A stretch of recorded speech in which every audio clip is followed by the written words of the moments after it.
Good evening, brothers and sisters. How are you doing? I'm hoping that you had a wonderful day.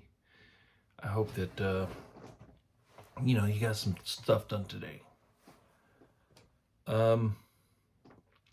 So welcome to my channel. My name is Kevin, and I am an elder in Israel. And today we're going to be talking about Alma chapter 3. Now, I'm not going to talk about all the scriptures in this one because it covers a lot about the curse that was put on Laman and Lemuel. I will touch on those and also talk about the self-curse that the Amalekites touched on or did to themselves.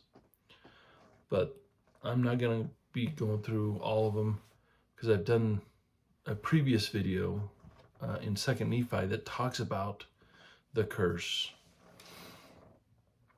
Starting off, Nephi is talking about having buried their dead and their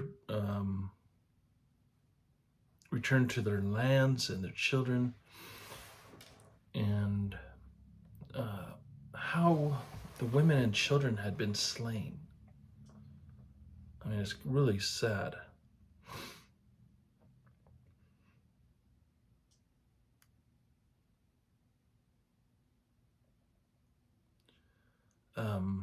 And the Lamanites, according to verse 3, I find this interesting.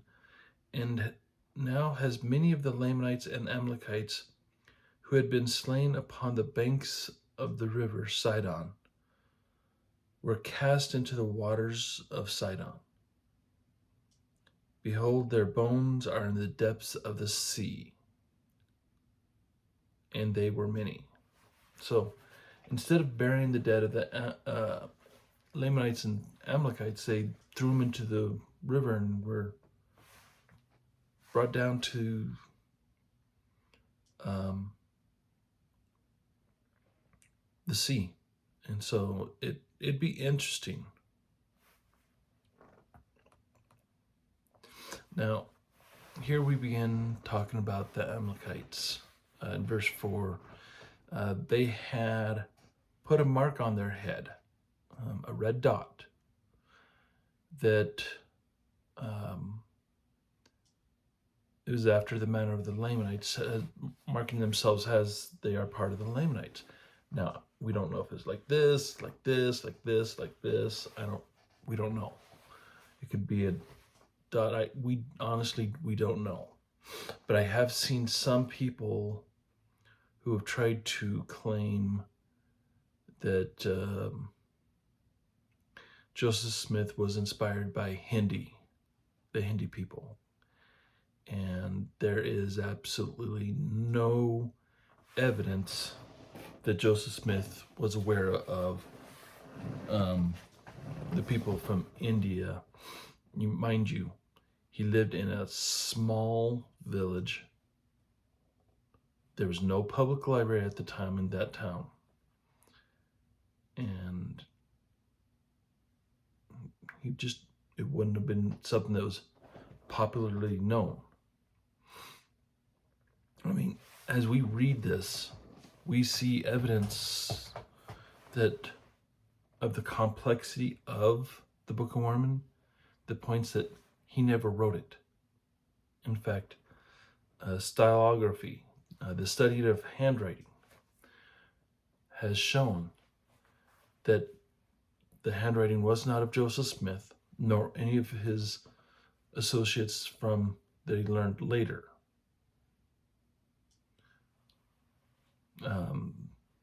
They're completely distinctive, nor were they the author of of any other book. So let's continue. Now, the Lamanites. Now, one thing between the Amalekites and the Lamanites, the Amalekites didn't shave their head. I have not shaved either yet. So, but the Lamanites, their heads were cut, shaved.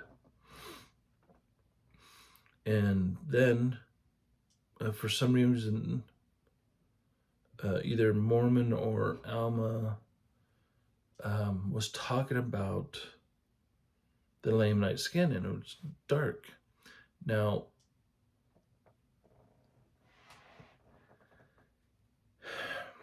this was not their literal skin. This was more of their countenance was dark, making them unattractive. If you've ever saw someone who you didn't feel comfortable around despite how they look, that's what is meant by a dark countenance. It's something that you don't want to be around. Of course, I've had people accuse me that they weren't comfortable around the temple, or they didn't like the feeling of a church meeting. I remember one time I was moving in, some friends of another faith were going to come to my last Sunday school lesson. And they got up and left, and when I confronted on them, I thought they were my friends, and they said, we just didn't feel comfortable. That has nothing to do with being dark. That has nothing to do with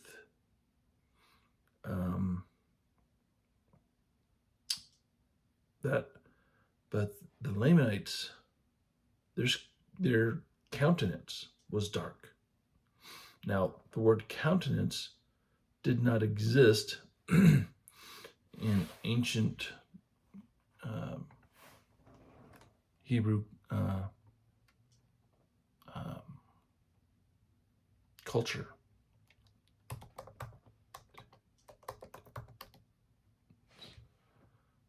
Let's see here.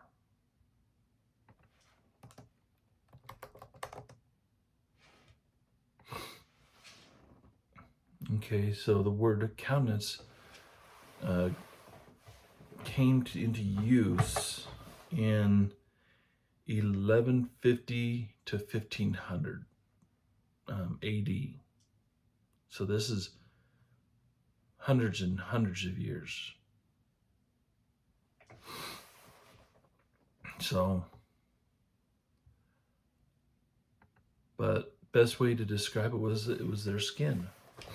Now, says that this Lamanite skin was dark according to the mark which was set upon the fathers, which was a curse. All right, so let's move on. Now, he spends probably about half the chapter, almost more than half the chapter, talking about this curse. And so this one is going to be a short video because I'm not going to be covering it all. Suffice it to say that he's not talking about their physical skin.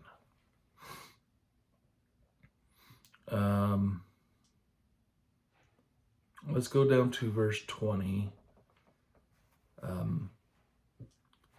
Now it says that not many days after the battle was fought in the land of Zarahemla by the Lamanites and Amalekites, that there was another army of the Lamanites which came in upon the people of Nephi in the same place where the first army met with the Amalekites. And the Nephite army went sent out again.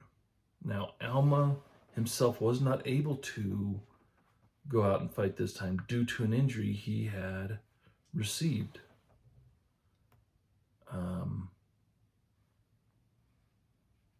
And the army was able to drive the Lamanites away again. And then it records here in verse 24, it says, and then they returned and began to establish peace in the land. being troubled no more for a time with their enemies.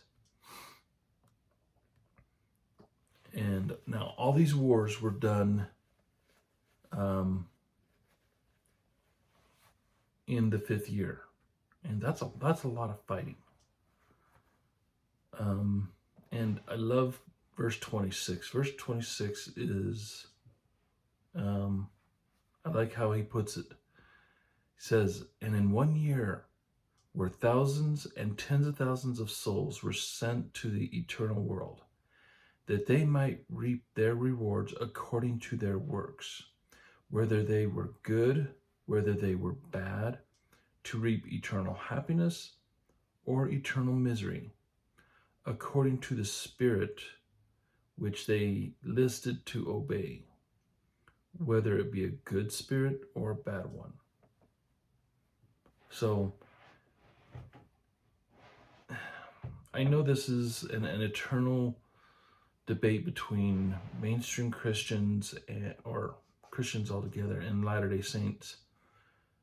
They do not think that when they are judged by their works, as the Bible tells us, I think it's Revelation 21 that says we are judged by our works.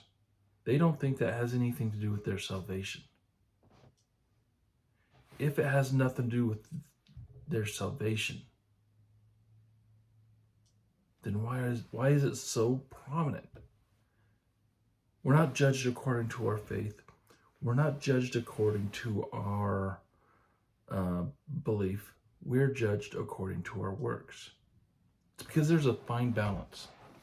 See, once a person is saved, it's if they don't continue to live the lifestyle that they said they will. For instance, Latter-day Saints believe once we are baptized, our works really do matter. If we're doing the works, good works, say helping the homeless, feeding the needy, showing mercy to the fatherless and widows, doing those things that show that we are followers of Christ. I mean, Christ himself said, by your works shall men know. Let's go to that one.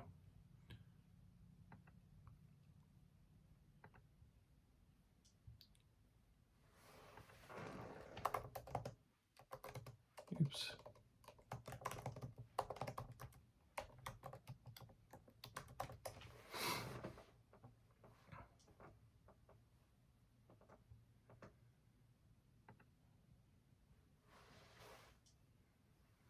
Now, here we go. Verse John 13:34 says, and a new commandment I give unto you, that ye love one another, as I have loved you, that ye also love one another. By this all men shall know that ye are my disciples, if ye have love one to another. Now, love is just not a passive term. Love is a active. It's a work. You just don't love it's just because you're a Christian. It's something that you have to work on. There are many people who absolutely hate someone else. Can a Christian love and hate at the same time? No, it's not possible. Those are polar opposites. If you love God, you will love your mankind. You will love everyone equally. But if you hate your fellow human beings, as Paul tells us later, you can't love God. Because they are your brothers. And so we are judged according to our works. If we're going to be proving ourselves to be true followers of Christ, or if we're going to be shown to ourselves to be not followers of Christ. I hope that makes sense. All right. Now, verse 27, we'll finish this. For every man receiveth wages of him whom he listeth to obey, and these according to the words of the spirit of prophecy. Therefore, let it be according to the truth. And thus ended the 5th year of the reign of Judges. So, all right. Well, like I said, this was going to be a short one. I've had shorter videos, but this is comparative to what, how many verses it is. This would be a much longer video.